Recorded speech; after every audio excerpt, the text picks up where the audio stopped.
ముఖ్యమంత్రి చంద్రబాబు నాయుడు ఈ రోజు కోనసీమ జిల్లా చెయ్యేరు గ్రామంలో పేదల సేవలో కార్యక్రమం నిర్వహించారు. ఈ సందర్భంగా ఆయన మాట్లాడుతూ ప్రభుత్వ ఉద్యోగులకు వచ్చినట్టే లబ్ధిదారులకు కూడా ప్రతి నెల 1వ తారీఖున పెన్షన్లు అందజేస్తున్నామని అన్నారు. 1వ తేదీ ఆదివారం కావడం వల్ల ఒకరోజు ముందుగానే పెన్షన్లు అందజేస్తున్నట్టు చెప్పారు. కూటమి ప్రభుత్వంలో ప్రజా ప్రతినిధులు లబ్ధిదారుల ఇళ్ల వద్దకు వెళ్లి పెన్షన్లు అందజేస్తున్నారని, అలాగే వారి సమస్యలను స్వయంగా అడిగి తెలుసుకుంటున్నారని అన్నారు. ఇచ్చిన మాట ప్రకారం కూటమి ప్రభుత్వం వచ్చిన తర్వాత పింఛను మొత్తాన్ని భారీగా పెంచామన్నారు. ఒకేసారి 1000 రూపాయలు పెంచిన ఘనత కూటమి ప్రభుత్వానికే దక్కుతుందన్నారు. దేశంలో అన్ని రాష్ట్రాల కంటే అత్యధికంగా పింఛన్ మొత్తాన్ని అందిస్తున్నది మన రాష్ట్రమేనని చెప్పారు. ఎవరు ఆకలితో ఉండకూడదనే అన్నా క్యాంటీన్లు ఏర్పాటు చేశామని సీఎం తెలియజేశారు.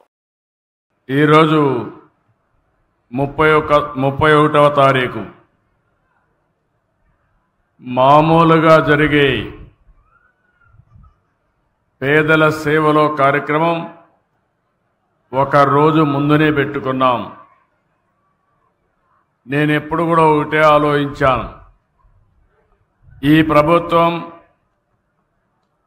పేదల కోసం పనిచేసే ప్రభుత్వం, నిరంతరం పేదలకు ఇబ్బంది లేకుండా చేయడానికి ఏమేం చేయాలనో అన్ని కార్యక్రమాలు చేస్తున్నాం.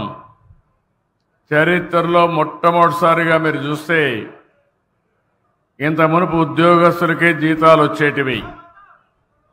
ఈరోజు 64 లక్షల మందికి మొదల తారీఖున, ఒకవేళ మొదల తారీఖు హాలిడే అయితే ముందు రోజునే మీకు పింఛన్లు ఇచ్చే ఏకైక ప్రభుత్వం ప్రపంచం. ముందు రోజునే మీకు పింఛన్లు ఇచ్చే ఏకైక ప్రభుత్వం ప్రపంచంలోనే తెలుగుదేశం ఎన్డీఏ ప్రభుత్వం.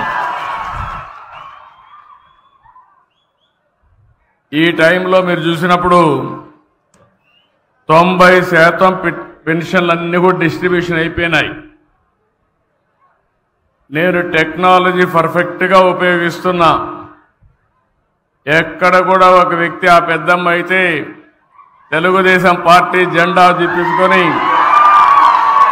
సంఘీభావాన్ని తెలియజేస్తా ఉందంటే అది వారికి ఈరోజు ఈ ప్రభుత్వంపై నుండే అభిమానం. 64 లక్షల్లో మీరు చూస్తే దగ్గర 48 లక్షలు ఇండ్ల దగ్గరనే ఇచ్చాం. హాస్పిటల్లో ఉంటే అక్కడికి వెళ్ళి 13,902 మందికి ఇప్పుడు పింఛన్లు ఇచ్చాం.